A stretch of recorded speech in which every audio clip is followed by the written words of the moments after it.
In this game my mistake was to pick the territory of Siam.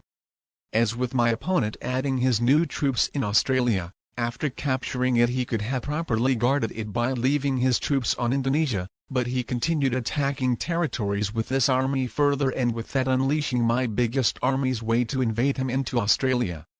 But where I can praise my opponent is in his fortification choice. He fortified his biggest army to the territory of North Africa, meaning that if I want to invade him into Africa to not give him 3 extra troop bonus, I will have to do that from either Europe or Asia, which will unleash my opponent's army towards Australia, which I intended to capture and properly guard. My opponent lets me hold Australia, so I would leave my 7 troops blocked, while he goes to capturing Africa with North America.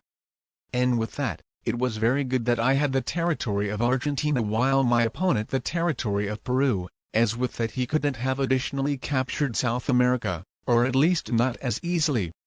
What I do in my turn is invading my opponent into both of his continents, and fortifying the majority of my troops out of Australia, so I would be able to capture more territories, as I noticed that my opponent is taking the lead in that, but still leaving a few troops army in Australia, so my opponent would have a chance to fail to invade it.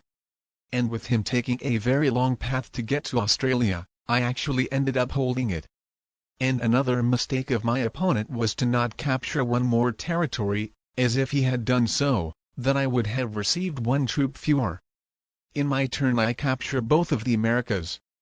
And with that my opponent totally loses the game after me ending up holding South America with Australia.